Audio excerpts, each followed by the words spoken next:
Hey everyone, the St. George election this year is incredibly important. Go to votestg.com to see who's running and what they stand for, or visit us at our voter booth at Digby's Market, Red Rock Bicycles, or down in the park.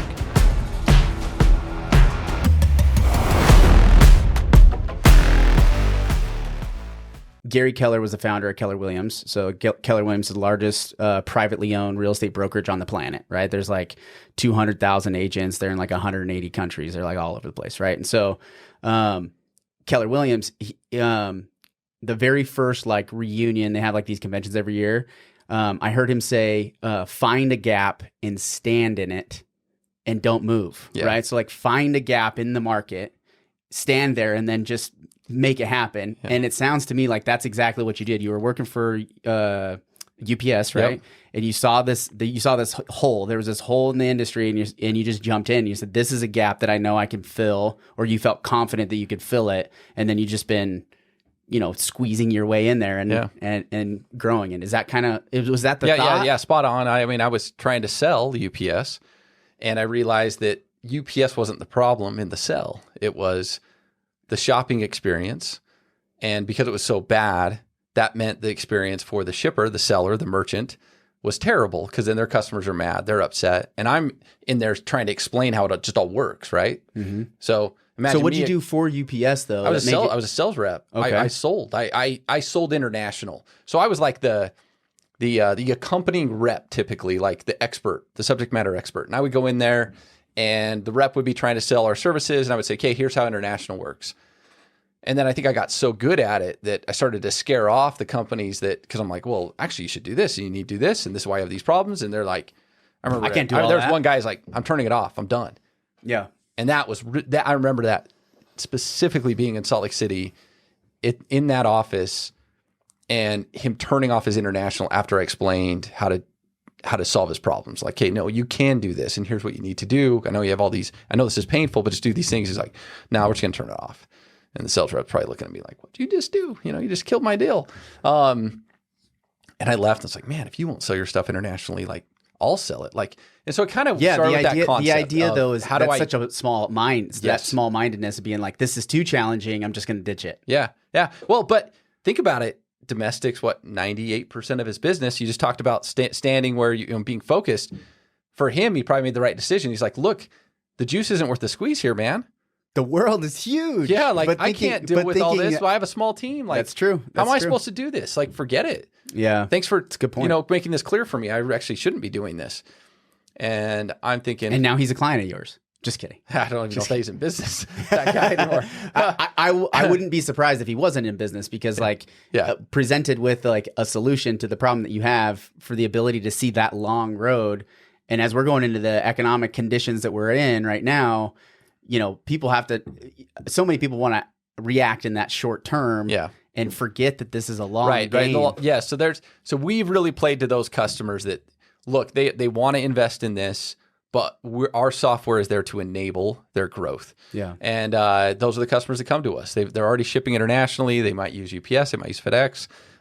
They might use some custom, some niche, logistics company. Yeah. And then they say, okay, hey, I'm using these guys. Do you work with them? Can you calculate all the duties, taxes, and specific to their services, right? Because it is service specific. So, so I started off and had my next door neighbor build me a little checkout that was just for international shoppers. Wow. And I think I paid him like $5,000. And I got a $15,000 loan from the bank. And then, so I got that loan, quit my job at UPS, had him build that, still had $10,000 to try to survive on. I cashed out my 401k, whatever I had at the time. I was 30 at the time. So, I'm probably not much there, but, and then you made it happen. Yeah. Just grinded. Yeah. So did you have any like coding experience? Was there any like, as far as like the software side of things, did you go and learn all that stuff yourself? Yeah. So, I mean, I probably didn't know the difference between like Java and JavaScript, right? So it was just, for me, it was, I knew my next door neighbor did something with software. I didn't understand how it worked. And soon after he built it, I realized I better understand how this works, because otherwise I'm toast. So I've done a lot of coding since. I still do a little bit here and there. I love the product side of it and the software side of it. But yeah, I was self-taught. So, I mean, I built our entire billing system for one period of time, right? That was customers would go see our bills. Good thing that's gone now. I mean, our software engineers were probably like, this is bad. But You're like, I had to make it work. yeah, but I just figured it out. And so today, I mean, I run the product team directly. All the product managers report to me. And it's my favorite side of the business is just building the product, solving these problems for our customers. And it's definitely changed a lot since then. But yeah, I bootstrapped because you said earlier we had a raise, but yeah, I bootstrapped for the first, over a decade, almost 12 years. And then, yeah, I mean, the market was pretty good back then. So yeah, did a little raise and don't need to raise again. So yeah, I mean, it was good timing and good for the team. What made you decide to raise? Just because there was so much VC money? A couple things. I mean, a couple things need to be true for that to happen. The most important is I needed the right partner. And I had talked to VCs before multiple times and just never felt comfortable with the partner. And then the other thing that needed to be true is they had to understand my vision and what I wanted to build, and be able to value the business appropriately based on that. And so, yeah, we went out there. Actually, I had a buddy that put out a little tweet out there that Austin Allred, he's the founder of Lambda School. Well, now Bloom Tech. Okay. And he just said, hey, I have a buddy that's doing a raise. Here's his metrics. He didn't say who I was. Said, send me an email. And dude, I got flooded. Like, it was crazy. So actually created a little bit of a bidding war. A bidding war, yeah, of sorts. And honestly, the investor that we went with came from him. Yeah. Came from that cool. tweet. So even though we already kind of had some of the mix, and they've been great. So yeah. And so thinking of where you were when you raised that money, I was worried as the market started to tip, especially when, you have the Fed coming out legitimately saying we want people to go unemploy, we want people to lose their jobs, right? For us to solve their overspending problem. I was a little bit worried about Utah County and the amount of VC money that went through there, and a lot of the smaller tech companies that may have raised a bunch of money, and then with good reason. Market. And so you kind of have a little bit of a frontline view of what's going on up there a little bit, do you? Yeah, I mean, a little bit up north. Yes, I mean, I think that there's I've noticed some challenges. I probably won't name any company names that are but. I'll say outside of talking about up north, like we had a competitor that did a $40 million Series A about a year ago, and they're in Estonia, and they just went bankrupt. And I mean, bankrupt. Didn't pay their employees for 3 months because they thought they were going to be able to figure out how to get more money. They kept telling the employees, I don't know what they told them, right? Like, oh, we're having payroll issues. Like, what do you say? Yeah, they'll just come up with and they're just under, anything and just everything. Boom, fold. And then a big, massive like freight forwarder recently called Convoy. I think a freight forwarder, like I'm not familiar really with that freight industry as much. Just and they've been lots of noise, bankrupt. Boom. I mean, it's ugly. This is just recently. I talked to a company today that they probably got up to, and I talked to someone in the C-suite. They probably got up to a valuation of $10+ billion, and they have about as many team members as us right now. Ooh. And now they're just trying to survive. Like, there's no way they'll ever hit that valuation again. No way. They're toast. They're toast. Well, but thinking about, okay, were they storing cash away for a rainy day at all? Like, and this is my thought, was that, potentially during that time I'm sure there's a lot of tech companies that did no good for saving money and looking down the road a little while, but I can't imagine that there's not a significant portion of those that were, we need to store some of this money away. We don't necessarily have to spend it right now.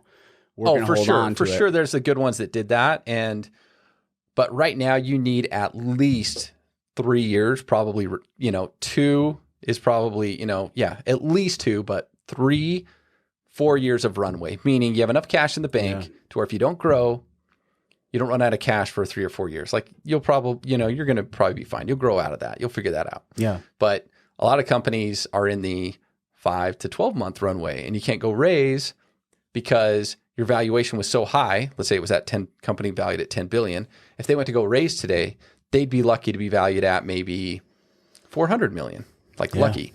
That all the investors there then take a major cut in their, investment. And so it's messy. Yeah. So interest rates have had a huge impact on this. And I mean, stock market right now struggling. Again, it seemed like it was maybe recovering a little bit, but it's and when the public markets struggle, the private markets also do. Mm-hmm. So if you want to go raise, the private market, those investors are looking at the public market, say what's happening. Okay, here's how we're going to value you. Mm-hmm.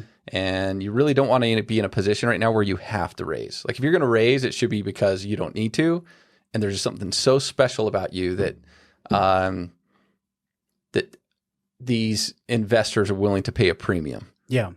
Well, and then even thinking beyond, what is their value right now is, are they providing a service that's going to still exist considering AI and how it's really disrupted a lot of things, right? Oh yeah, look like Stack Overflow. I don't know if you're familiar with Stack Overflow. They do, that's where the developers would go to learn how to solve a problem in code, right? They would read a little post about, okay, I'm having trouble in Java doing this. They would Google it. They go to Stack Overflow and read how to solve the problem. Well, now you just ask the LLM. Yeah. Stack Overflow, it's just been like tanking. Yeah. So yeah, there's a lot of companies out there that their service no longer scary. really is a service. If you're in an information only business, you should be worried because information is going to be cheap or free. And we focus more on because we do a lot of information stuff, but it's the rail, like we do a lot of the rail stuff. We're moving money, we're helping, move money to customs and to brokers.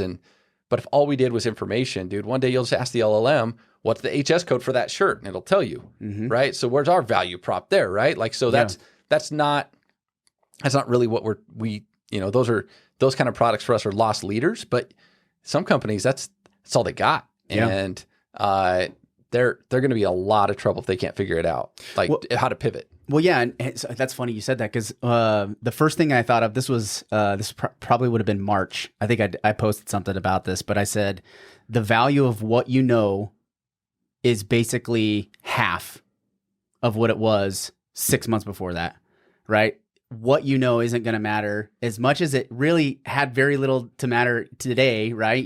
Even or I guess a year ago, what you know versus who you know. That idea is what you know is even worth even less now. So that these specialty things of, how competent we are in one given field or another, those values are going down, right? And so when we have this information at our fingertips, times, on a 10x magnitude, how do we continue to drive through an economic condition like that? Which I think with the amount of tech startups that we went through over the last 15 years, when venture capital was good, when interest rates were low, we had a lot of free-flowing capital to create those types of businesses. I think that's going to give us a competitive advantage worldwide for that. But at the same time, the value of those companies aren't going to be worth, nearly as much as they would have been now that AI has kind of disrupted that whole thing.